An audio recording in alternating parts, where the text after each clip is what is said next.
En enero de 2025, una orden judicial discreta autorizó abrir documentos que habían permanecido cerrados durante 13 años, documentos vinculados a propiedades vendidas en circunstancias que nunca se explicaron del todo, a contratos firmados en nombre de alguien que quizás ya no podía firmar por sí misma, y a decisiones médicas tomadas en las sombras sobre una mujer que durante décadas fue incapaz de guardar silencio sobre nada. El nombre en esos documentos era Luz Helena Ruiz Bejarano, aunque el mundo la conocía como Lucha Villa, y lo que esa revisión comenzó a revelar no era solamente la historia de una cantante que envejeció mal, sino algo mucho más perturbador.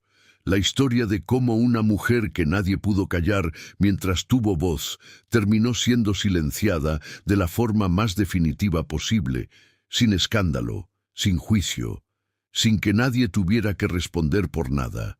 Omar García Harfuch fue quien autorizó esa revisión después de deliberaciones internas largas y tensas, y la orden llegó en un momento en que Luz Helena, con 89 años cumplidos en agosto de 2025, seguía con vida, pero completamente fuera del ojo público, viviendo en San Luis Potosí bajo el cuidado de sus hijas, en condiciones que prácticamente nadie fuera del círculo familiar había podido verificar de manera directa en más de una década.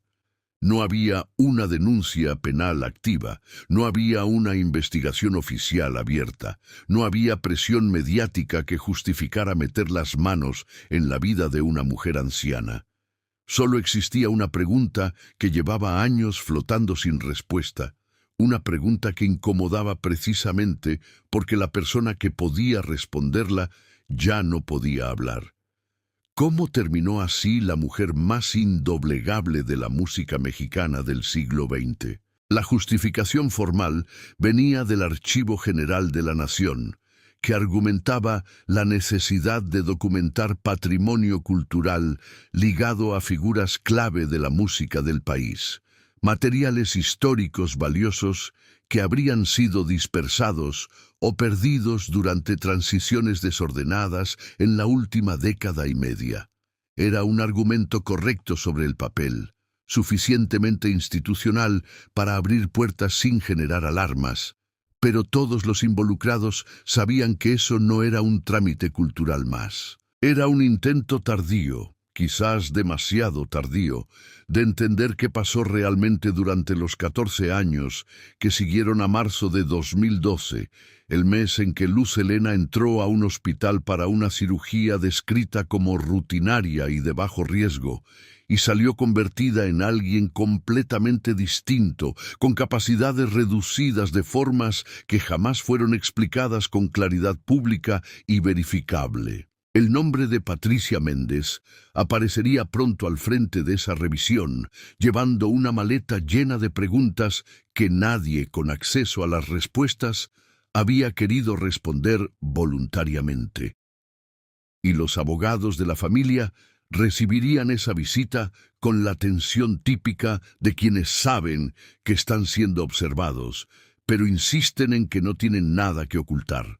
Entre esos tres elementos, el silencio institucional de 13 años, la orden que finalmente lo rompió, y los documentos que empezaron a revelar lo que había detrás de ese silencio, se construye una historia que duele precisamente porque habla de algo que podría ocurrirle a cualquiera, perder la capacidad de decidir sobre tu propia vida y que nadie con el poder de actuar decida hacer nada al respecto. Luz Helena Ruiz Bejarano nació el 30 de agosto de 1936 en Ciudad Camargo, Chihuahua, una región dura de paisajes secos donde la vida no regalaba nada, y el México de esos años todavía se estaba recomponiendo tras décadas de violencia revolucionaria que había dejado al país con cicatrices que tardaron generaciones en sanar. Su familia era humilde en el sentido más concreto de la palabra. Su padre trabajaba el campo sin descanso. Su madre sostenía el hogar como podía, criando a varios hijos con lo justo para salir adelante, y no había margen para caprichos ni para sueños que se alejaran demasiado de la realidad inmediata. Desde niña, Luz Helena mostró dos cosas que marcarían absolutamente toda su vida y que en un contexto así resultaban casi contradictorias. Una voz tan potente que parecía imposible para un cuerpo tan pequeño, y un carácter que no aceptaba órdenes sin cuestionarlas, que no bajaba la cabeza ante nadie solo, porque se esperaba que lo hiciera, que preguntaba por qué cuando todo el mundo a su alrededor simplemente aceptaba las cosas como eran. Cantaba en reuniones familiares, en eventos locales, en la iglesia donde siempre hacía falta una voz fuerte, y la suya no pasaba desapercibida precisamente porque no era del tipo que pasa desapercibida. No era una voz fina ni delicada, no era la voz entrenada de alguien que hubiera estudiado en un conservatorio o que hubiera aprendido a modularla para complacer a un maestro exigente. Era rasposa, profunda, cargada de emoción real, una voz que transmitía dolor y fuerza al mismo tiempo, porque venía de alguien que había vivido ambas cosas desde muy temprano y que no veía razón para fingir que no era así. No buscaba sonar bonita, buscaba sonar verdadera, y esa diferencia es importante porque define lo que Lucha Villa representó durante décadas para millones de personas que reconocían exactamente esa elección como propia. A los 17 años, cuando muchas jóvenes de Camargo ya estaban formando familias y trazando vidas que seguirían el mismo patrón de las generaciones anteriores, Luz Helena tomó una decisión que requería un valor enorme para alguien en su posición. Se fue sola a la Ciudad de México, sin contactos establecidos, sin dinero suficiente, sin un plan claro, más allá de la certeza profunda de que su voz tenía que llegar a algún lugar que no fuera una iglesia en Chihuahua. Los primeros años fueron duros de una manera que la gente que no los vivió no termina de imaginar del todo. Trabajó en lo que encontraba mientras buscaba audiciones, cantó en bares pequeños y peligrosos, en cantinas llenas de humo y alcohol, en eventos donde le pagaban casi nada o donde directamente la engañaban con lo prometido. En más de una ocasión, tuvo que enfrentar faltas de respeto directas de hombres que asumían que una mujer sola en ese ambiente era una mujer disponible para lo que ellos quisieran proponer. Ahí aprendió rápido, de la manera más concreta posible, que como mujer en una industria dominada por hombres tendría que ser más fuerte, más resistente y más persistente que cualquiera para no solo sobrevivir, sino avanzar. Se construyó una coraza que con el tiempo se volvió tan parte de ella que ya no se sabía dónde terminaba la defensa y dónde empezaba su verdadera identidad. Y esa coraza decía una sola cosa con absoluta claridad: no me van a quebrar, no me van a usar, no me van a callar. A finales de los años 50, un compositor y productor escuchó su voz por casualidad y entendió de inmediato que ahí había algo que no se podía fabricar, algo que no se enseñaba en ningún conservatorio y que no se compraba con ningún contrato. Esa cualidad específica de una voz que suena como si viniera de adentro de la tierra y no de la garganta de una persona. Empezó a grabar profesionalmente y eligió un nombre artístico que decía todo sin necesitar explicar nada: Lucha Villa. Fuerza, resistencia, revolución, dignidad. Todo estaba ahí comprimido en dos palabras que sonaban exactamente como lo que representaban. El punto de quiebre llegó en 1961, cuando grabó La media vuelta de José Alfredo Jiménez, una canción que parecía una ranchera más, pero que escondía algo que en esa época era casi una provocación cultural. Una mujer diciendo que no iba a esperar, que no iba a perdonar, que podía seguir adelante sola, y que eso no era una tragedia sino una elección. Cuando Lucha Villa cantaba eso no sonaba a súplica, no sonaba a lamento, sonaba a decisión tomada con plena conciencia, y millones de mujeres en todo México se reconocieron en esa voz porque era la primera vez que escuchaban en voz alta lo que muchas de ellas sentían, y que la sociedad completa les pedía callar. El éxito fue inmediato, masivo y sostenido de una manera que muy pocas canciones logran. Vendió cientos de miles de copias, sonaba en todos lados, convirtió a Lucha Villa en una figura central de la música ranchera, un género dominado casi por completo por hombres que de pronto tenía que lidiar con el fenómeno de una mujer que no les pedía permiso para existir en él. Durante casi 4 décadas grabó más de 50 álbumes, llenó teatros en todo México y América Latina, actuó en cine y se volvió un símbolo que pasó de generación en generación de una manera que los símbolos genuinos logran, no porque alguien los publicita estratégicamente, sino porque responden a algo real que la gente lleva dentro y que necesita ver reflejado en alguien que se atreva a decirlo en voz alta. Canciones como La diferencia, Inocente pobre amigo, Pobre corazón, Las rejas no matan, se volvieron parte de la memoria colectiva de varias generaciones de mexicanos, y por eso, precisamente, por todo lo que representó y por la fuerza específica de lo que esa representación implicaba. El silencio que rodea sus últimos años no deja de incomodar con una persistencia que va más allá de la curiosidad sobre la vida privada de una figura pública. Incomoda porque Lucha Villa no era una mujer que se desvaneciera sin pelear, y entender cómo terminó así es una historia que todavía no ha terminado de contarse. La Media Vuelta y muchas de sus canciones no solo se volvieron éxitos comerciales, se convirtieron en himnos que marcaron para siempre el rumbo del repertorio ranchero femenino en una dirección que antes de ella sencillamente no existía como posibilidad reconocida. Cada vez que Lucha Villa cantaba, parecía que se arrancaba algo del pecho y lo ponía frente al público sin protegerse, sin el filtro de la actuación calculada que hace que la interpretación suene a interpretación y no a experiencia vivida. No actuaba el dolor, lo revivía. Y esa diferencia la sentía hasta la persona más distraída del público, la que iba solo porque la llevaron y terminaba con los ojos llenos de lágrimas sin saber exactamente por qué. Las grabaciones de los años 60 y 70 muestran su voz en el punto más alto de su poder. Sostenía notas larguísimas sin que se le quebrara el aliento. Pasaba de un tono casi íntimo a un grito profundo en la misma frase sin perder control. Hacía que cada palabra sonara como si viniera de una herida real y no de una letra aprendida de memoria para una sesión de grabación. Aunque muchas canciones no las había escrito ella, no las cantaba como una intérprete técnica formada en un conservatorio que ejecuta el material de otros con precisión profesional.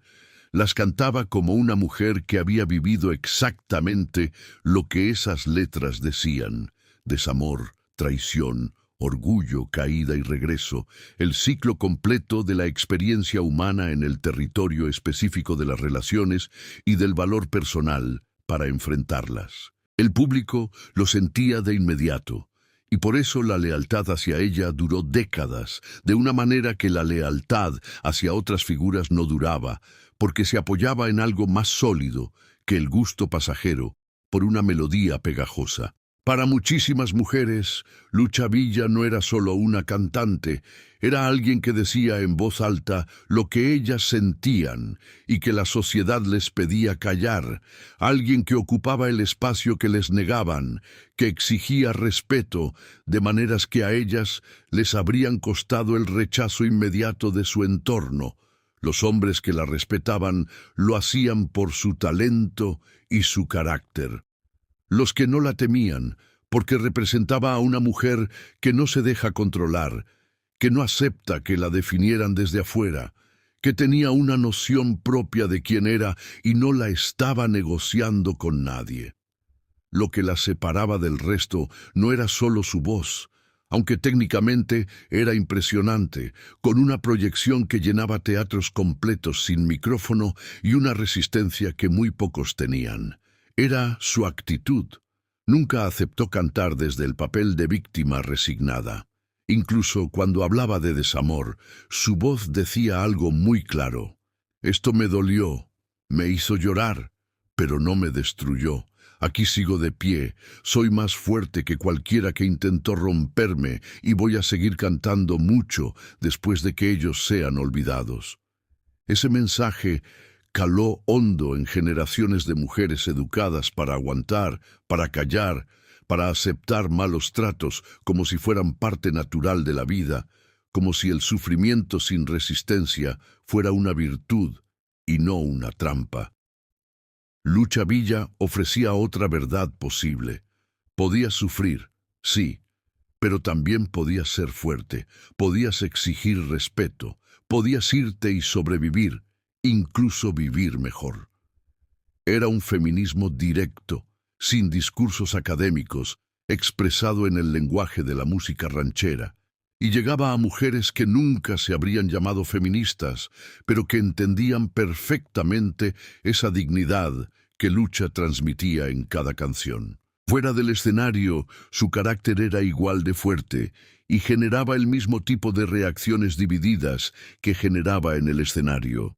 En la industria era conocida por no andarse con rodeos, por decir lo que pensaba le gustara o no al interlocutor, por no aceptar faltas de respeto vinieran de quien vinieran, y eso le generó conflictos constantes, pero también un respeto claro que venía de saber exactamente a qué atenerse con ella, sin zonas grises ni sorpresas desagradables. Si un productor intentaba pagarle menos de lo que valía su trabajo, lo decía de frente sin decorar las palabras con diplomacia innecesaria.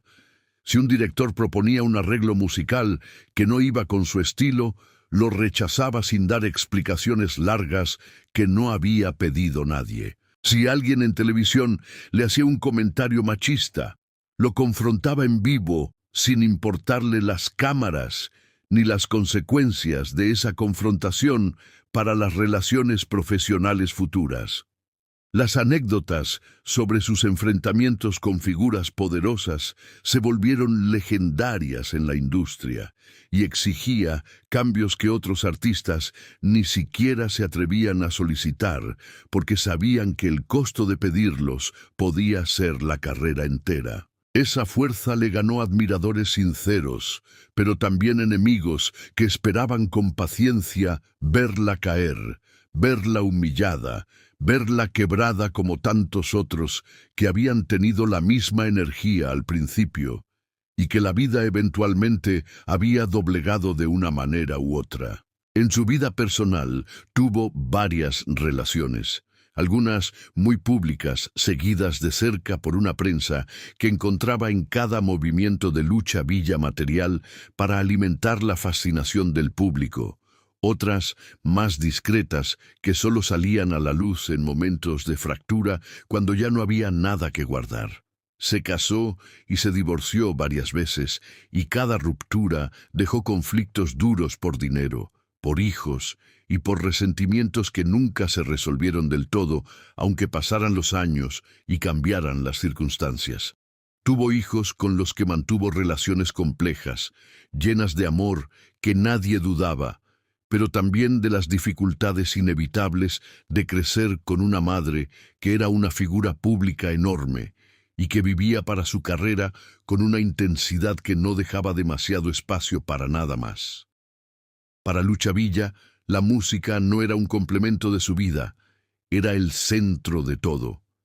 Y eso dejó huellas en las personas que la rodeaban, huellas que más tarde pesarían cuando hubiera que tomar decisiones delicadas sobre su salud y su cuidado y las relaciones afectivas que determinaban quién tenía acceso real a esas decisiones. Durante años manejó su carrera personalmente. Negociaba contratos sin intermediarios, elegía presentaciones, controlaba su imagen y cuidaba su dinero con una obsesión que venía directamente del origen. Venía de la pobreza, y no lo olvidó nunca, y la independencia financiera y artística era sagrada para ella de una manera que solo lo es cuando sabes lo que es no tenerla. Desconfiaba de representantes que pedían grandes porcentajes sin aportar lo suficiente a cambio, y ese control férreo sobre su carrera y su patrimonio era parte esencial de su identidad, no un capricho ni una neurosis, sino la expresión de quién era. Nadie conocía el valor de lo que tenía mejor que ella misma. Para los años 90, ya entrada en sus 60, Lucha Villa era una leyenda viva en el sentido más concreto de la expresión. Había sobrevivido a décadas en una industria que devoraba artistas y descartaba a quienes dejaban de ser rentables sin el menor sentido de culpa o gratitud por lo anterior, y seguía siendo relevante de la manera que importa. No como reliquia nostálgica que se rescata para eventos de aniversario, sino como presencia activa cuya obra seguía siendo escuchada por elección de gente que no la había conocido en su momento de mayor visibilidad. Tenía propiedades, regalías que seguían generando ingresos y ahorros de años de trabajo duro, y vivía cómodamente sin lujos exagerados, disfrutando lo que había construido con sus propias decisiones durante 40 años de carrera. Pero a partir de los primeros años del nuevo siglo, quienes estaban cerca empezaron a notar cambios preocupantes que en un principio podían atribuirse al paso normal del tiempo y que con el paso de los años se revelaron como algo más profundo y más serio. Su salud física se deterioraba de maneras visibles. La artritis avanzaba, el dolor en rodillas y caderas hacía que cantar en vivo fuera un esfuerzo enorme, aunque el público no lo notara porque ella no lo mostraba. Su voz legendaria seguía siendo reconocible, seguía imponiendo respeto, pero ya mostraba las marcas inevitables de una vida entera cantando al límite durante décadas, y esas marcas no eran solo el desgaste natural, sino la consecuencia específica de haber exigido tanto de ese instrumento que el instrumento empezaba a cobrar la deuda acumulada. Por eso empezó a reducir presentaciones, a decir que no a invitaciones que antes habría aceptado sin pensarlo, a quedarse más tiempo en casa y alejarse del ritmo agotador de teatros, programas de televisión y entrevistas. Para cuando rondaba los 70 y tantos años, su presencia pública ya era mínima. Seguía siendo profundamente admirada por varias generaciones, pero ya no era una figura activa dentro de la escena musical. Su nombre se mencionaba como referencia histórica y sus canciones eran clásicos eternos, pero ya no había una carrera en movimiento. Ese retiro fue en parte una decisión personal, pero también una consecuencia clara de los límites físicos del cuerpo que no pedían permiso para imponerse. Y fue precisamente en ese periodo, cuando Lucha Villa empezó a desaparecer del foco público, que su situación se volvió más confusa, más cerrada, más difícil de entender desde fuera. Comenzaron a surgir decisiones delicadas sobre su salud, su dinero, sus propiedades y su autonomía.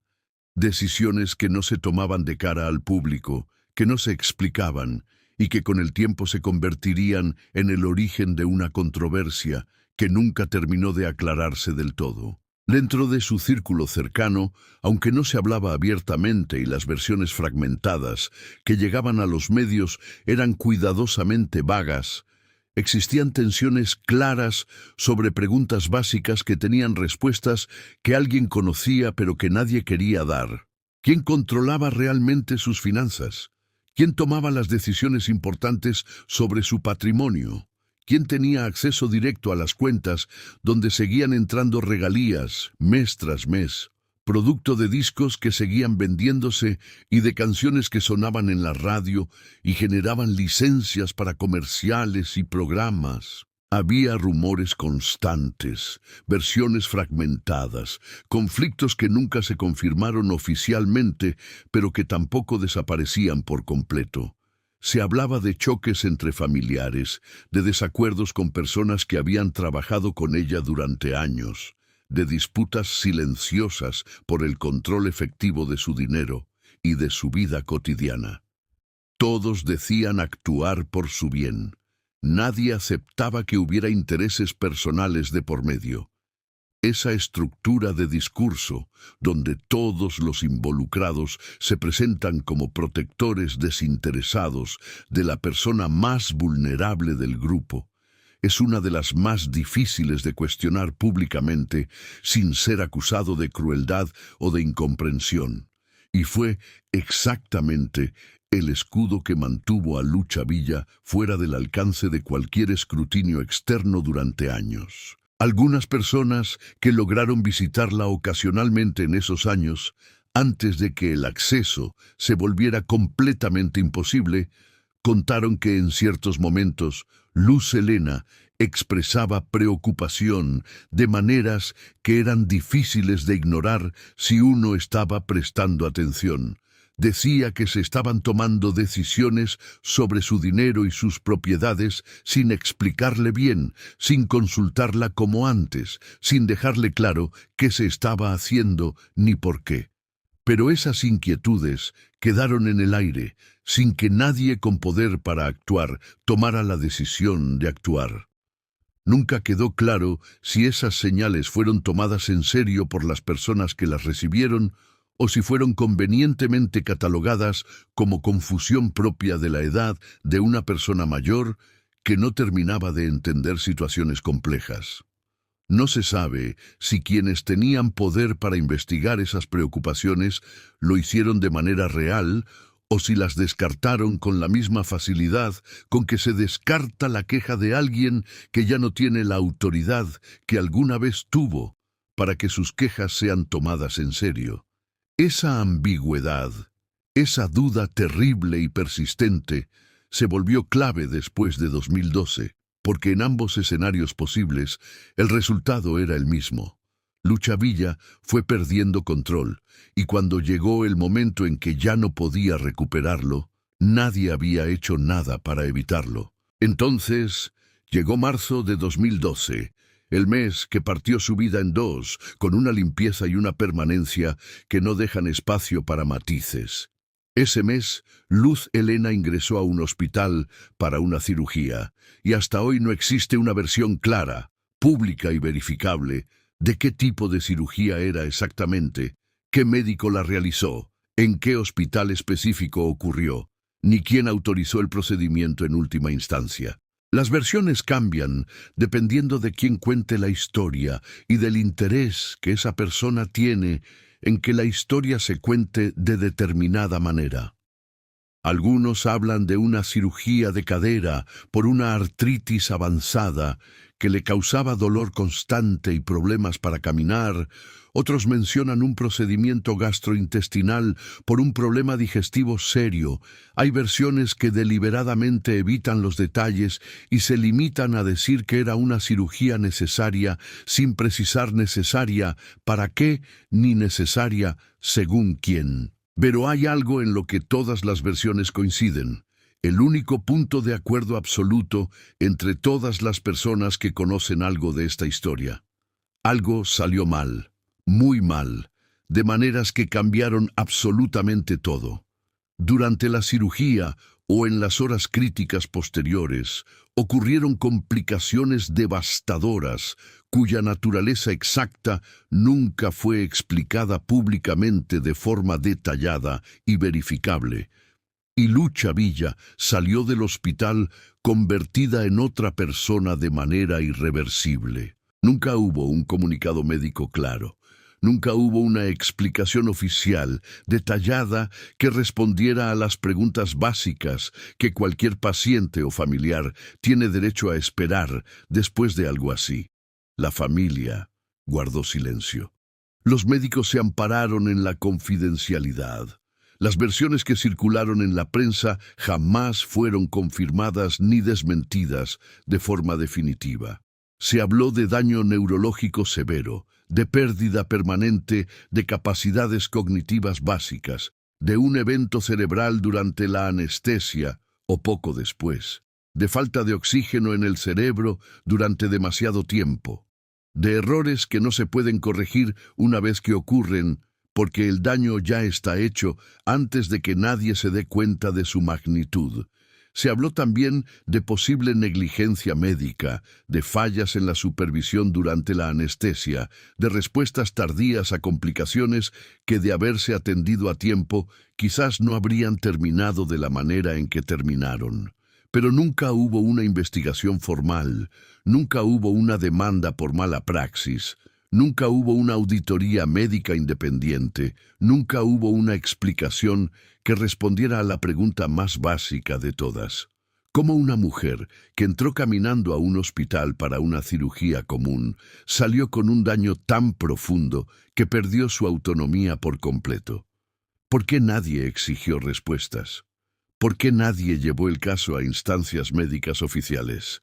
¿Por qué todo quedó enterrado bajo el silencio? Esas preguntas comenzaron a circular entre quienes seguían el caso con atención, y con el paso de los años, lejos de disiparse como suelen disiparse las preguntas cuando la vida sigue y otros temas ocupan el centro de la atención, se hicieron más incómodas, más difíciles de ignorar, porque lo que ocurrió en ese hospital no solo cambió la vida de Luchavilla de manera irreversible, también dejó una sombra sobre las personas que tomaron decisiones antes, durante y después de ese momento. Una sombra que nadie ha querido iluminar por completo, porque iluminarla significaría responder preguntas que nadie con acceso a las respuestas ha mostrado interés en responder. Con el paso del tiempo comenzó a circular una versión que muchos consideran clave para entender el silencio que siguió. Se hablaba de un acuerdo financiero confidencial, un arreglo fuera de tribunales que incluía una cláusula de silencio, un acuerdo que habría impedido legalmente a la familia hablar públicamente sobre lo ocurrido en el hospital a cambio de una compensación económica que las partes preferían mantener fuera del registro público. Según esa versión, los abogados habrían aconsejado aceptar, argumentando que un caso de negligencia médica sería extremadamente difícil de ganar en tribunales, porque las complicaciones médicas pueden ocurrir incluso con el mejor cuidado posible y probar en un tribunal que no se trató de una desgracia inevitable, sino de un error específico, requiere evidencia técnica compleja, expedientes completos, peritajes costosos y médicos dispuestos a declarar contra otros médicos, un proceso largo, caro y con un resultado incierto que podía terminar siendo peor que el silencio. También existía otro temor que casi nadie quería decir en voz alta, el que habría pesado más en la decisión de no ir a tribunales, que una investigación profunda terminara revelando que la cirugía nunca fue realmente necesaria para alguien con el perfil de Luz Helena, o que quienes la autorizaron en su nombre lo hicieron sin explicarle completamente los riesgos o sin asegurarse de que existiera un consentimiento verdaderamente informado. Ese posible escrutinio no solo habría puesto en la mira al hospital o a los médicos, habría apuntado directamente a las personas que tomaron decisiones por ella antes y durante el procedimiento, y esas personas no tenían ningún interés en que se revisara con lupa qué se decidió, cómo se decidió y por qué se decidió en ese momento específico y no en otro. Lo cierto es que todas esas preguntas sobre responsabilidad médica y toma de decisiones nunca fueron respondidas públicamente.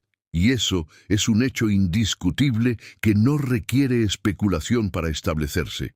Simplemente nadie las respondió. Y con el paso del tiempo, esa ausencia de respuesta se normalizó hasta convertirse en el estado permanente de las cosas. Lo que sí es imposible de negar es lo que cualquiera que hubiera conocido a Lucha Villa antes y que lograra verla después de 2012 podía ver con la claridad descarnada de un contraste que no necesita interpretación.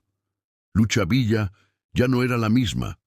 Y la diferencia entre la mujer de antes y la mujer de después era brutal, de una manera que no era un deterioro normal por la edad ni la progresión esperable de una enfermedad conocida. Era algo mucho más profundo y más repentino, algo que había cruzado una línea que no se cruza dos veces.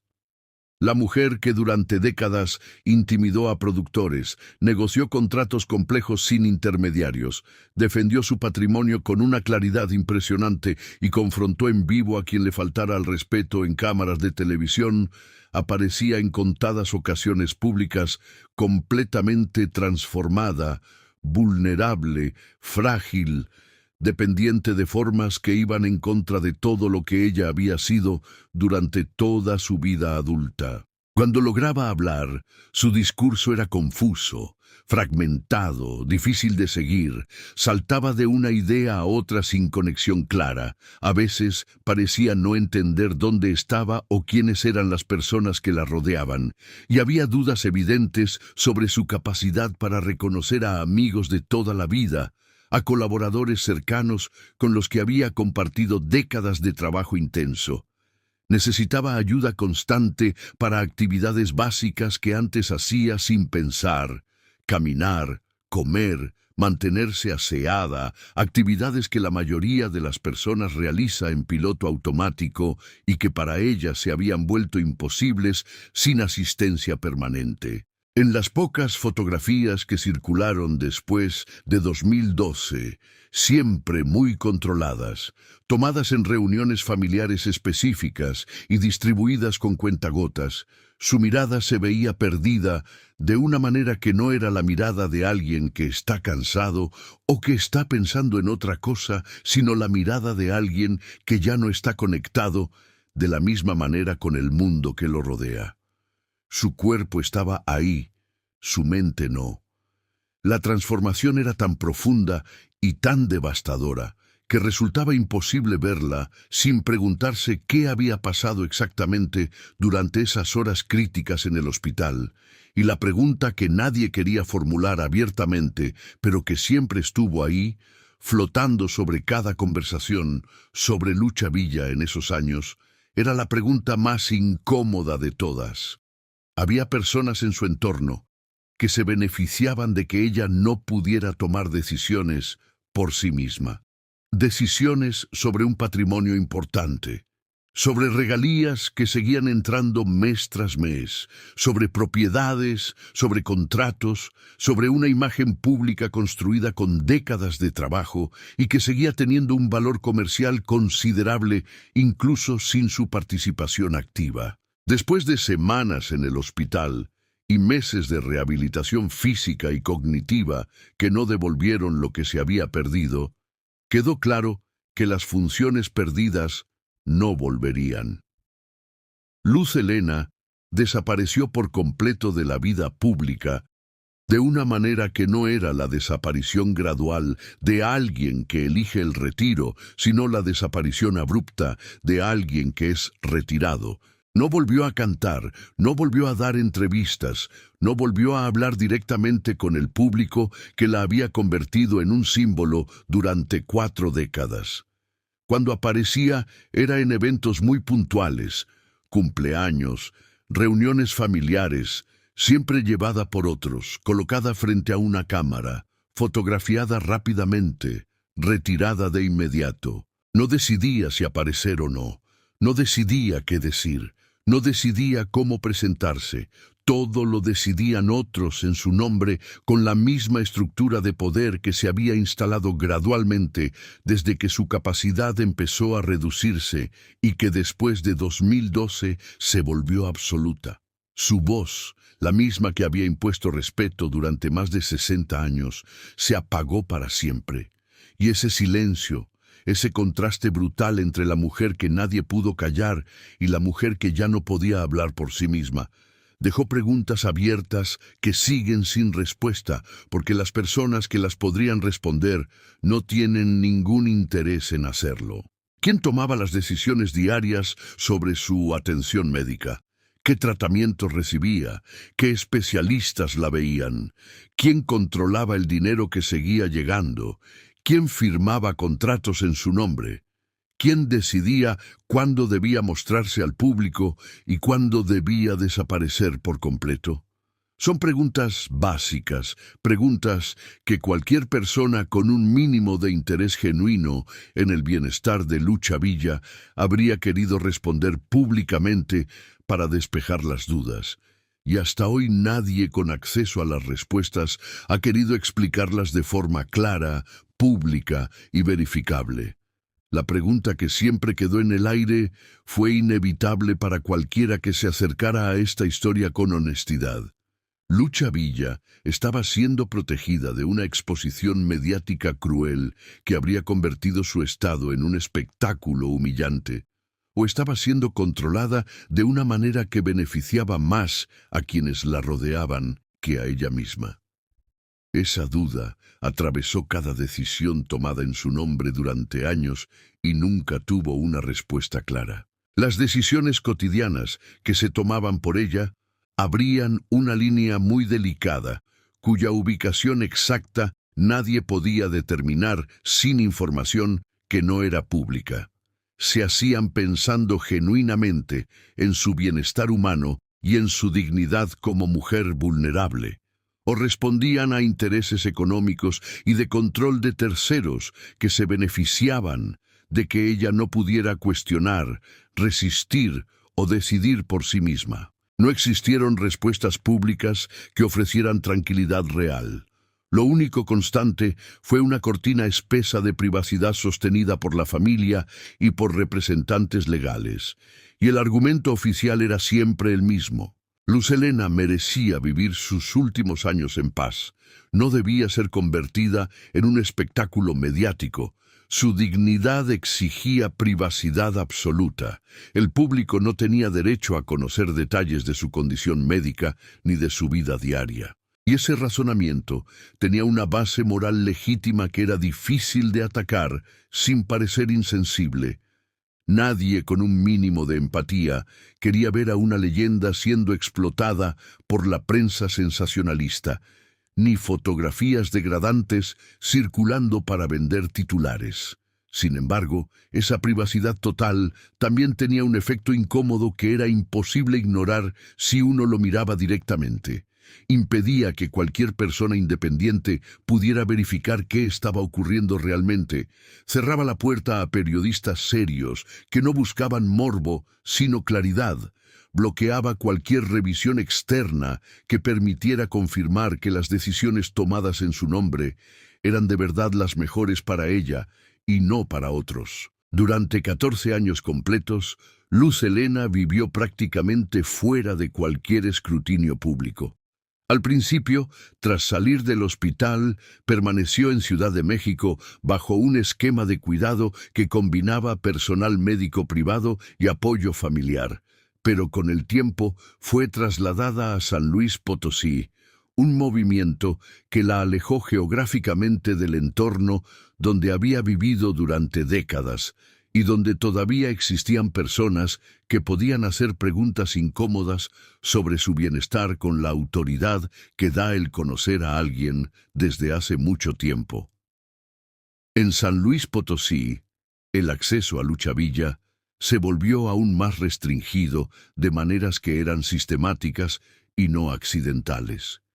Periodistas que intentaron verla, incluso de manera breve y respetuosa, fueron rechazados de forma consistente. Solicitudes formales enviadas a través de representantes legales recibían respuestas genéricas o simplemente no obtenían respuesta alguna. Siempre se agradecía la preocupación, siempre se aseguraba que estaba bien cuidada y siempre se dejaba claro que no estaba disponible para visitas ni entrevistas. Incluso personas que habían sido amigas cercanas durante décadas, colaboradores que habían trabajado con ella durante una gran parte de su vida y que solo querían verla una vez más, reportaron la misma experiencia invariable.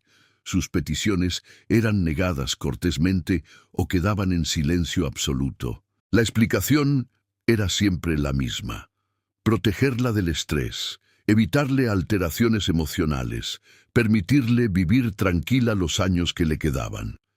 Eran razones difíciles de refutar sin parecer cruel o invasivo, pero al mismo tiempo mantenían todo en una opacidad total que nadie fuera del círculo inmediato podía penetrar de manera independiente. Nadie fuera de ese círculo sabía realmente cómo estaba, si sufría dolor constante, si recibía atención médica especializada de forma regular, si tenía momentos de lucidez o vivía en una confusión permanente, si estaba siendo tratada con la dignidad que correspondía a quien era, o si simplemente existía sin que nadie se preocupara demasiado por la calidad de esa existencia.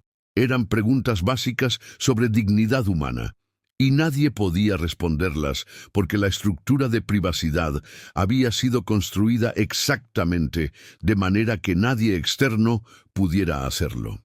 Con los años comenzaron a circular rumores todavía más delicados, especulaciones sobre movimientos de dinero y de propiedades que nadie podía confirmar ni desmentir porque la información no era pública.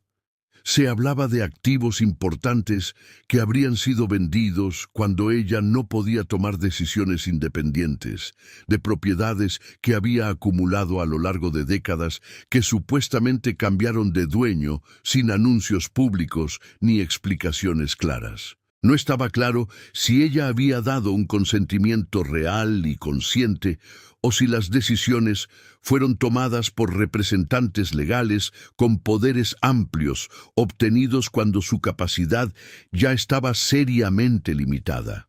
También surgieron dudas sobre contratos firmados después de 2012, autorizando el uso comercial de su imagen y su música, contratos que para muchos parecían inconsistentes con la forma meticulosa y protectora con la que Lucha Villa había manejado sus derechos durante toda su vida cuando estaba plenamente lúcida y controlaba cada detalle de su carrera. Incluso su testamento fue motivo de especulación seria sobre si reflejaba realmente su voluntad expresada cuando aún podía comprender y decidir con claridad, o si había sido modificado en un momento en que ya no entendía plenamente las implicaciones de cambios tan importantes sobre un patrimonio considerable. Todo quedó en el terreno de la especulación, no porque no existieran preguntas legítimas, sino porque la información verificable estaba sistemáticamente bloqueada bajo el argumento de la privacidad. Algunos familiares, que no formaban parte del círculo inmediato, hablaron ocasionalmente con los medios, expresaron preocupación genuina, cuestionaron el manejo del patrimonio y la toma de decisiones médicas, pero también admitieron algo clave que revelaba la profundidad del problema. Nunca llevaron esas preocupaciones a los tribunales, nunca forzaron auditorías independientes, nunca impugnaron legalmente a quienes controlaban su vida. Las razones que dieron fueron variadas y en cierta medida comprensibles de manera individual, pero en conjunto pintaban un cuadro de inacción que tuvo consecuencias reales. Algunos reconocieron que no tenían recursos para enfrentar una batalla legal larga y costosa contra personas que podían pagar abogados indefinidamente, usando el propio patrimonio de Lucha. Otros dijeron que no querían provocar un escándalo público que dañara su legado. Algunos familiares lo dijeron con una honestidad que dolía escuchar, porque en el fondo era una confesión que dejaba mal parados a todos. Admitieron que su relación con Lucha Villa había sido complicada durante años, llena de choques por dinero, por atención, por decisiones de vida y por heridas que nunca cerraron. y que con ese historial era casi imposible presentarse de pronto como los grandes protectores de su bienestar sin que sonara falso. Sabían que un juez escéptico o una opinión pública desconfiada podía interpretar ese interés repentino como una jugada para cuidar una herencia futura, no como un acto de amor. Y esa falta de credibilidad se convirtió convenientemente en una excusa perfecta para no mover un dedo, porque era más cómodo que admitir que no mover un dedo era una decisión activa con consecuencias reales. Esa mezcla venenosa, preocupación expresada con palabras, pero inacción total en los hechos, tuvo un efecto claro y sostenido. La situación siguió igual año tras año, sin cambios reales, sin intervención externa que verificara cómo estaba, sin auditorías independientes que confirmaran que el patrimonio se administraba de forma correcta. Y con el paso del tiempo, esa ausencia de control se volvió todavía más grave porque el periodo más reciente fue precisamente el más oscuro. Entre 2020 y 2025, cuando ya era evidente que Luz Helena no volvería a recuperar autonomía, la información fue aún más cerrada, como si el silencio se hubiera normalizado al punto de volverse el estado natural de las cosas que nadie cuestionaba ya.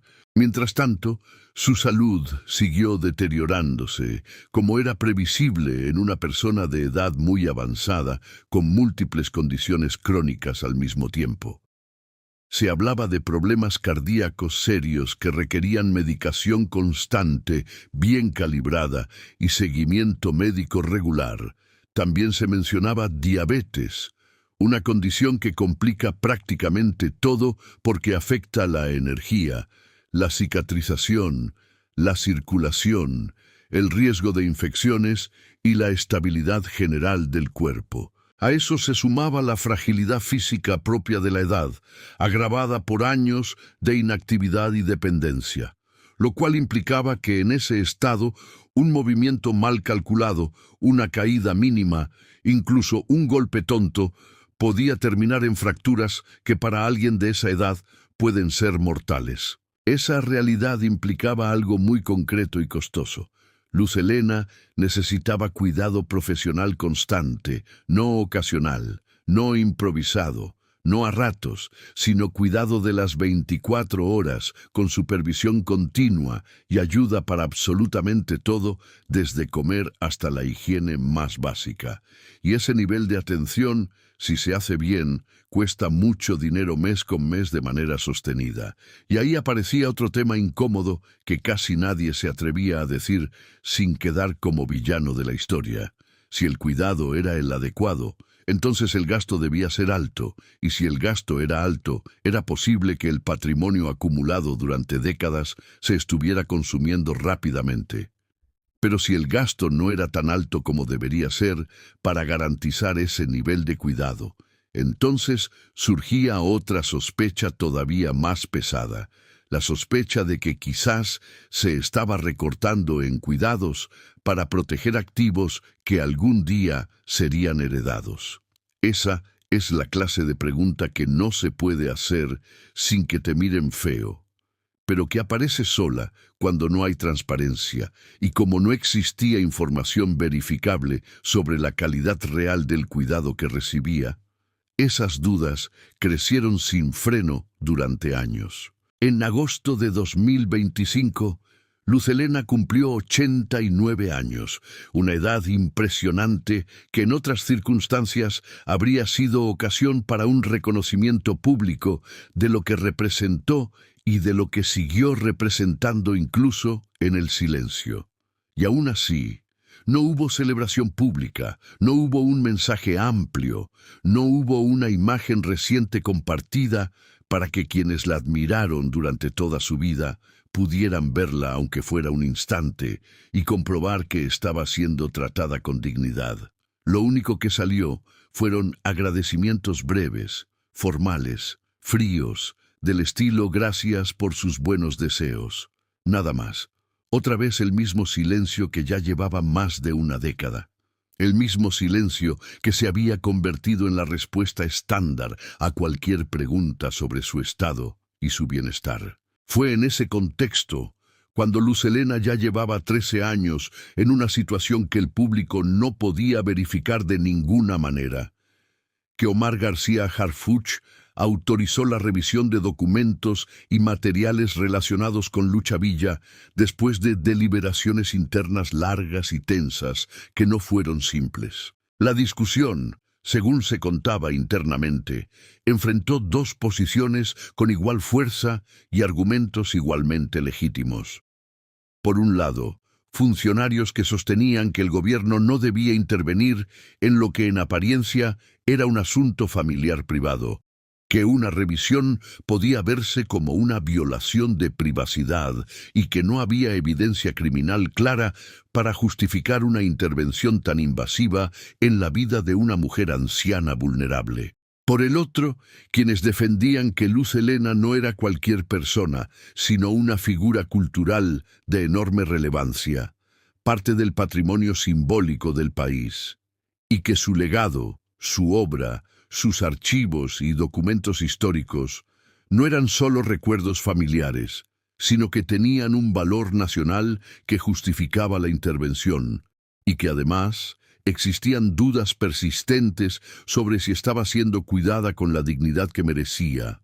Dudas que cada año que pasaba sin investigarlas se hacían más difíciles de responder si eventualmente resultaban fundadas. La decisión final fue proceder pero con cuidado extremo, con un enfoque oficial planteado como documentación y preservación del patrimonio cultural y no como una cacería criminal, dejando abierta la posibilidad de ampliar el alcance solo si aparecía evidencia clara de delitos durante el proceso.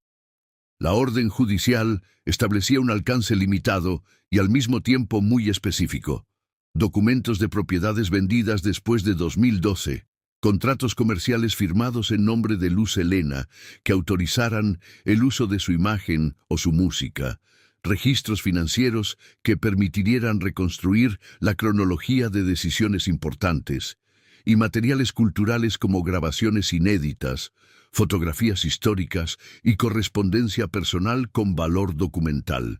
La idea era saber qué existía, qué se movió, qué se vendió, quién firmó, bajo qué figura legal y en qué momento. Una reconstrucción documental que pudiera responder, aunque fuera parcialmente, las preguntas que llevaban 13 años flotando sin respuesta. El 18 de enero de 2025, la revisión comenzó en un punto muy concreto. 2 camionetas blancas del Archivo General de la Nación y un vehículo oscuro de la Fiscalía llegaron discretamente a las oficinas del despacho legal que había manejado asuntos de Lucha Villa durante años.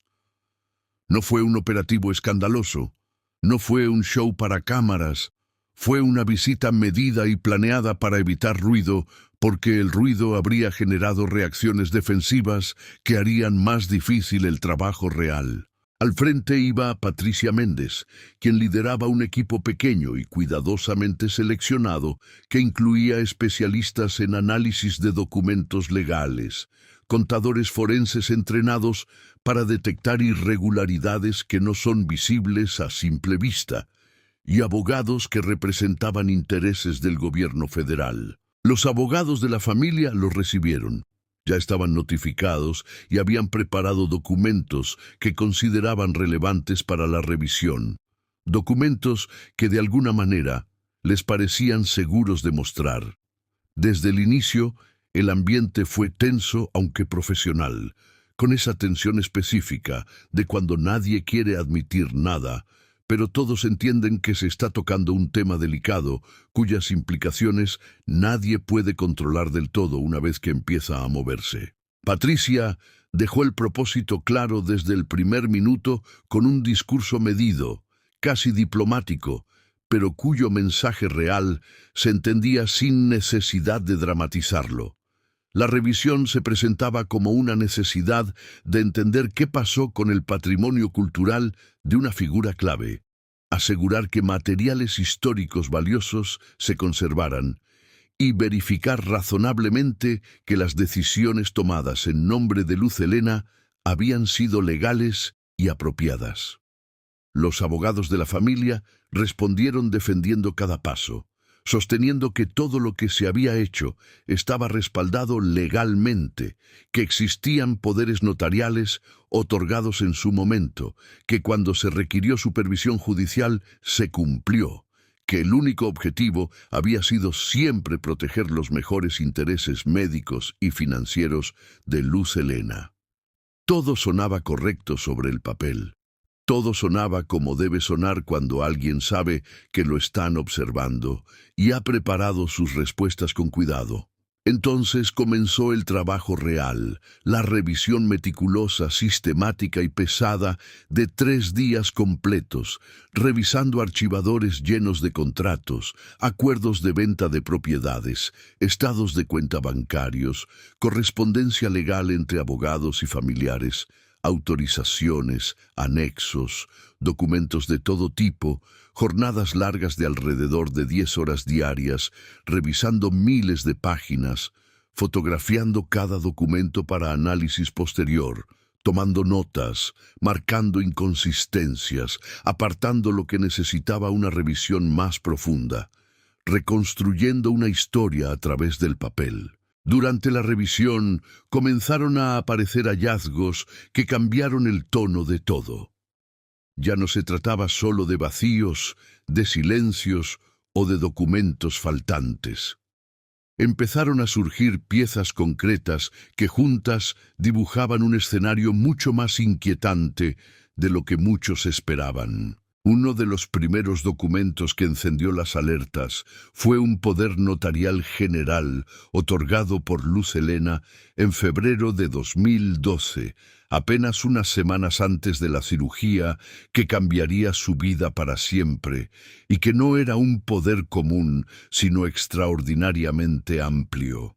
Le otorgaba a un representante legal específico autoridad prácticamente ilimitada para tomar decisiones sobre todos sus asuntos financieros, médicos y legales, sin necesidad de consultarla ni de pedirle autorización posterior para nada.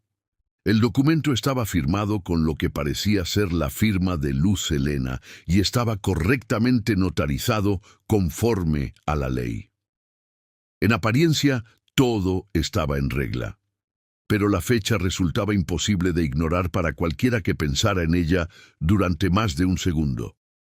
¿Por qué otorgar un poder tan absoluto justo antes de una cirugía que, según se decía, era rutinaria y de bajo riesgo?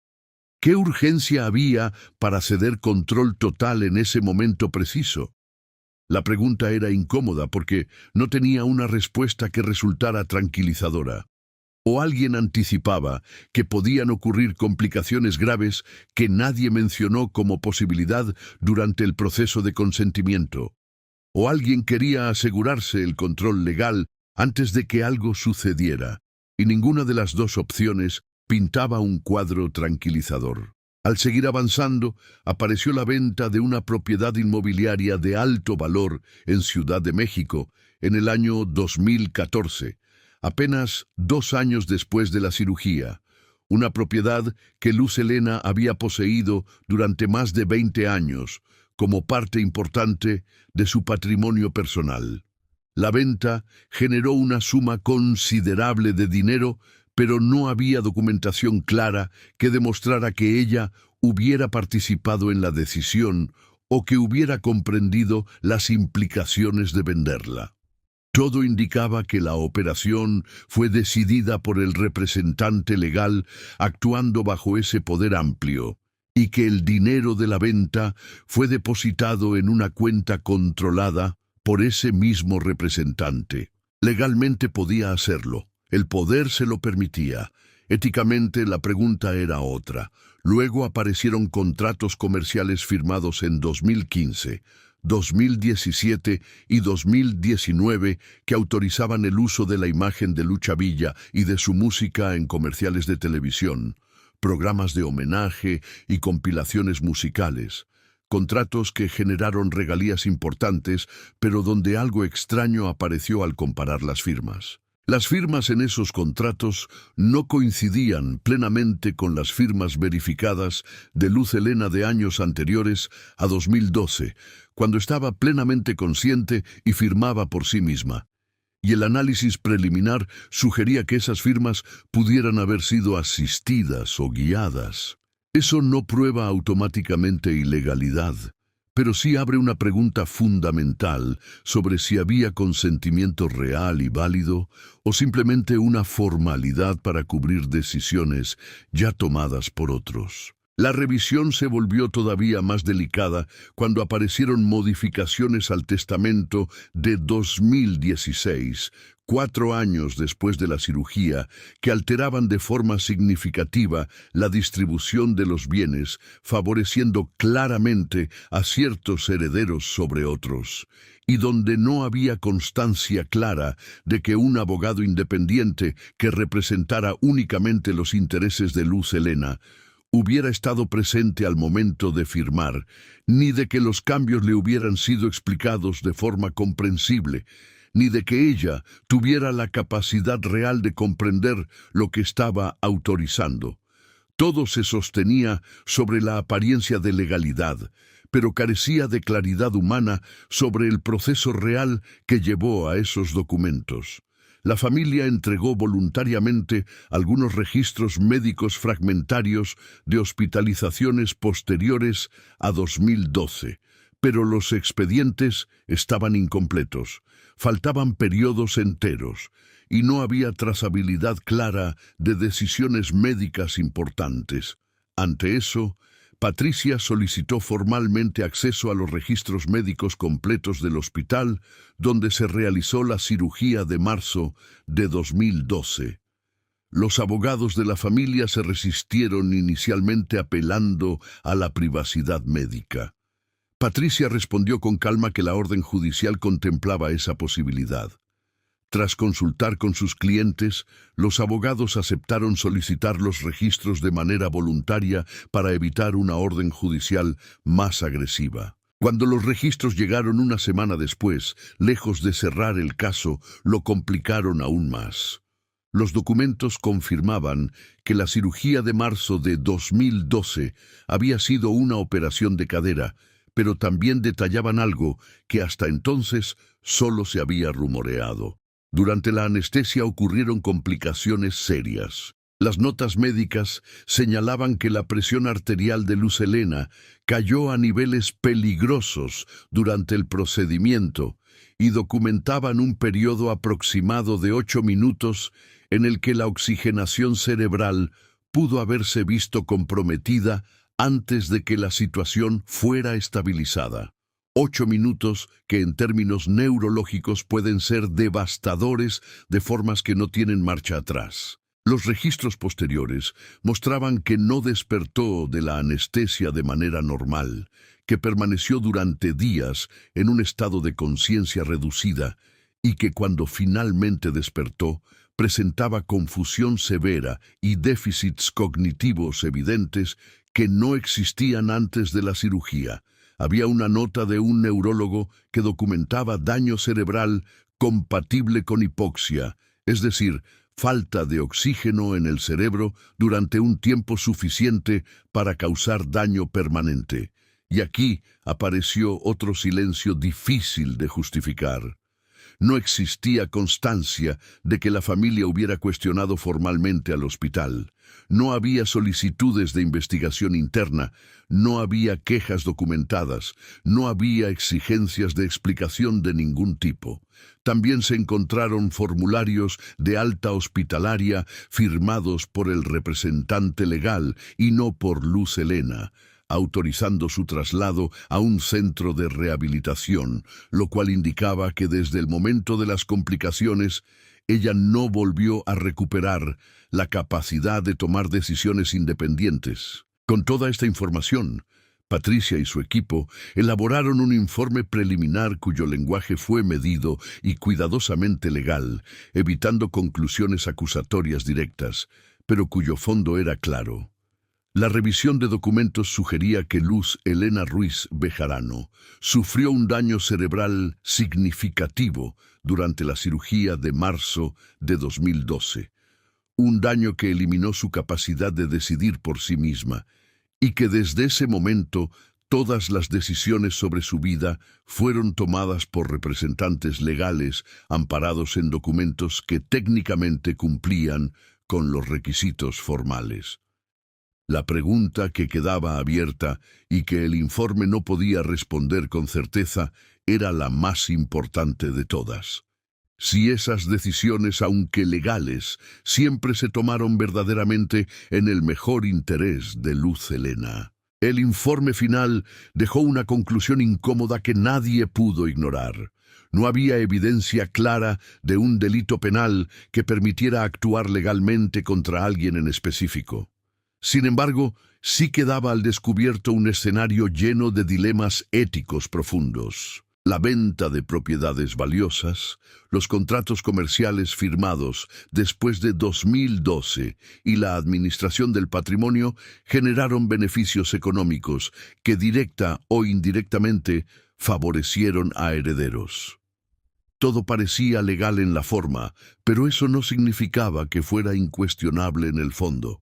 El documento fue revisado por un comité integrado por representantes de la Secretaría de Cultura, la Fiscalía y especialistas en derechos de las personas mayores, quienes coincidieron en que el caso evidenciaba vacíos preocupantes en la protección de adultos vulnerables, aunque dentro del comité hubo posiciones encontradas sobre qué hacer con esa conclusión. Algunos sostenían que sin pruebas claras de un crimen no existía base jurídica para avanzar más. Otros defendían que la situación revelaba fallas estructurales que el Estado no podía ignorar, aunque no hubiera responsables penales evidentes. Tras largas discusiones, se tomó una decisión intermedia.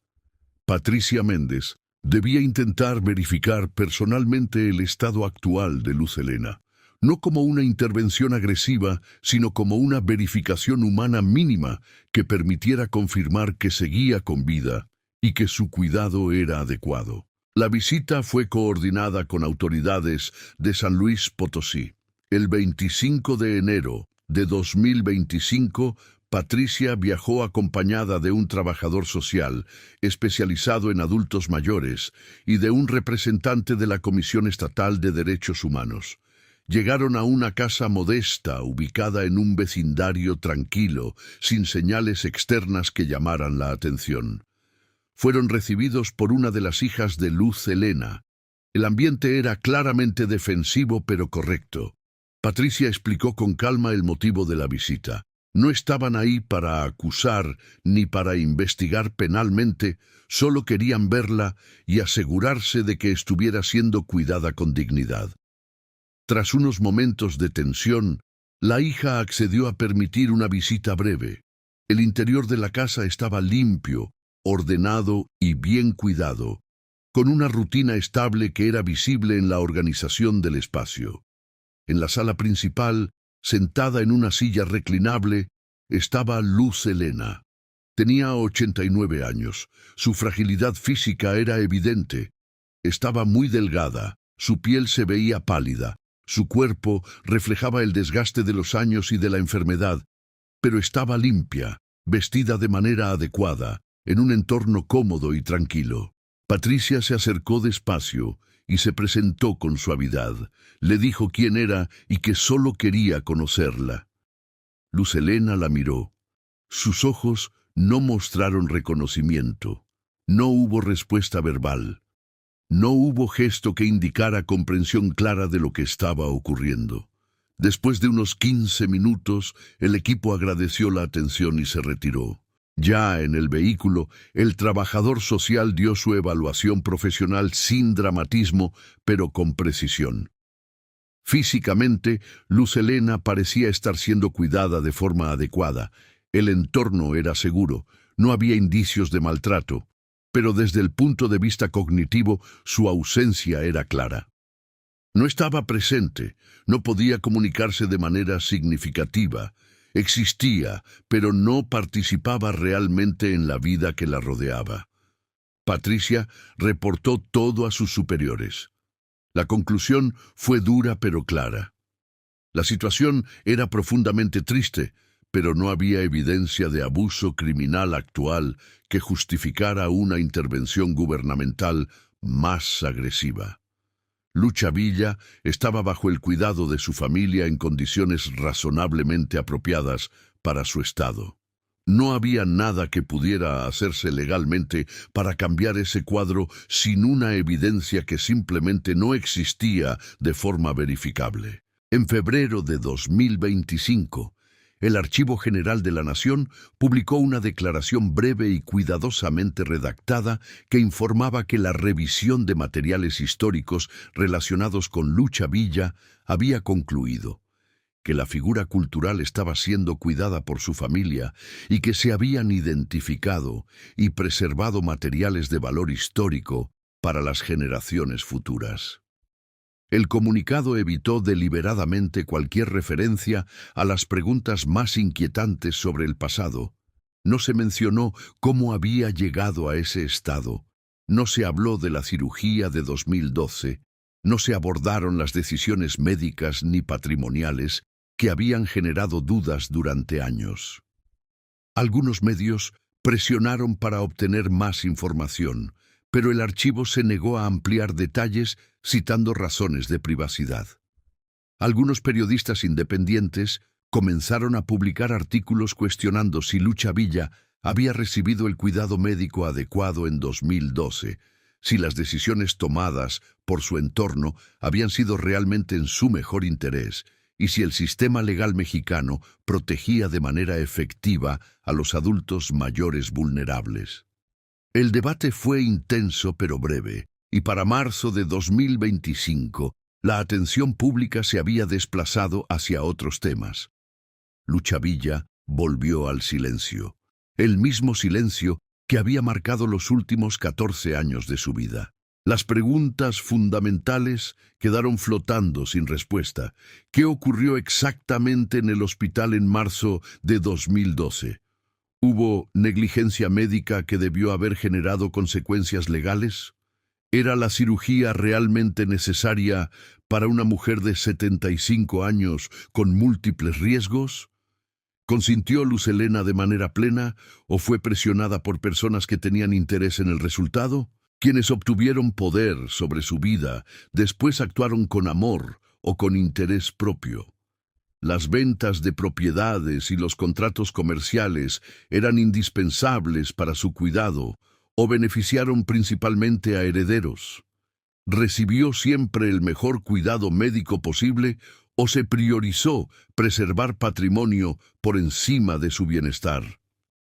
¿Vivió con dignidad o simplemente existió durante 14 años como un cuerpo que respiraba y era alimentado, pero que había perdido todo lo que la definía? Estas preguntas dolorosas y esenciales probablemente nunca serán respondidas por completo, porque la única persona que podía aclararlas era Luz Helena, y ella ya no podía hablar. Su voz, la misma que había exigido respeto durante décadas, de manera que nadie podía ignorar, estaba silenciada para siempre. Quienes hablaron por ella tuvieron sus propias versiones, sus propias justificaciones y tal vez sus propios intereses que coloraron cada decisión y cada silencio. En muchos sentidos, Lucha Villa murió en marzo de 2012, el día en que perdió su capacidad cognitiva, y lo que quedó fue un cuerpo que respiraba, que era alimentado, que existía físicamente, pero que había perdido todo lo que la definía. Su voz, su carácter, su capacidad de decidir su propio destino con la ferocidad que la había caracterizado desde niña en Camargo, Chihuahua. Nunca fue tan devastadora la distancia entre Luz Helena, la mujer, y Lucha Villa, el símbolo. La Lucha Villa pública fue indestructible, valiente, un emblema de dignidad femenina que resonó durante décadas y que seguirá resonando mientras sus canciones suenen. La Luz Helena privada terminó vulnerable, dependiente y silenciada, viviendo bajo decisiones ajenas, cuyas motivaciones jamás quedaron del todo claras para nadie fuera del círculo inmediato. El mayor golpe no fue perder la voz que llenó teatros durante 40 años, sino perder la posibilidad de contar su propia historia, de decir qué sintió al entrar al hospital, qué entendió cuando firmó documentos en febrero de 2012, qué habría querido que pasara después de que ya no pudiera decidir por sí misma. Lo que quedó fue silencio, documentos legales que muestran decisiones pero no intenciones, versiones que no pueden comprobarse, personas que la conocieron en su apogeo, que jamás lograron reconciliar esa imagen con la mujer sentada en una casa de San Luis Potosí, incapaz de reconocer visitantes o expresar deseos, viviendo en una realidad aparte a la que nadie tenía acceso verificable. La familia siempre sostuvo que actuó con amor y que tomó decisiones difíciles pero necesarias. Tal vez sea verdad. Tal vez sea una verdad incompleta que deja fuera exactamente lo que más importa. Sin poder escuchar a Luz Helena, sin poder preguntarle directamente qué quiso, qué entendió y cómo se sintió al perder su autonomía, la verdad total se volvió inalcanzable de la misma manera en que son inalcanzables todas las verdades que dependen de una sola voz que ya no puede decirse. Lo indiscutible es la tragedia del contraste. Una mujer que cantó sobre dignidad, fortaleza y resistencia durante décadas con una convicción que millones de personas reconocieron como propia, terminó en el silencio más profundo posible, no porque eligiera retirarse, sino porque ya no pudo elegir nada. Durante años existió, pero no vivió en el sentido pleno de la palabra, en el sentido que ella misma habría reconocido como vivir. México perdió su voz mucho antes de que su cuerpo dejara de funcionar, y esa pérdida, ese silencio prolongado e impenetrable, fue más triste que cualquier muerte física, porque fue una prisión sin fecha de salida, construida ladrillo a ladrillo por decisiones que nadie con el poder de cuestionarlas quiso cuestionar. Durante 14 años, entre marzo de 2012 y 2025, la historia real de lo que ocurrió nunca se explicó de manera satisfactoria. Nunca sabremos si la cirugía era inevitable o si existían alternativas menos invasivas que nunca se consideraron seriamente. Nunca sabremos si las complicaciones pudieron evitarse con mejor supervisión o si fueron una desgracia genuinamente imprevisible. Nunca sabremos si ella habría querido vivir así, dependiente y silenciada, o si habría preferido cualquier otra opción que le devolviera, aunque fuera una fracción, de la autonomía que fue siempre el centro de su identidad. Nunca sabremos si las decisiones tomadas en su nombre fueron las que ella habría elegido, si hubiera podido elegir. Esas preguntas permanecen abiertas, en parte ocultas, en parte especulativas, profundamente trágicas en su totalidad. Luz Helena sigue existiendo, cuidada físicamente pero ausente en todo lo demás. Su legado musical permanece intacto. Sus canciones siguen resonando en la radio, en películas, en la memoria de varias generaciones que encontraron en su voz algo que no encontraban en ningún otro lugar. Pero la historia de sus últimos años sigue envuelta en un silencio que duele precisamente porque contrasta con décadas de una voz que nadie pudo ignorar. A Lucha Villa nadie la callaba, hasta que la callaron. Y la pregunta que queda, la que no es retórica sino genuinamente incómoda, es si el sistema que debería proteger a las personas más vulnerables tiene las herramientas y la voluntad para hacer lo que no hizo por Luz Helena, entrar en los espacios donde ocurren estas historias antes de que sea demasiado tarde para que la persona que más importa pueda contar la suya. Porque Lucha Villa no es la única. Su historia se repite en nombres que no llenan teatros, en personas que no tienen canciones que las recuerden, y que terminan igual de silenciadas sin que nadie siquiera se pregunte por qué.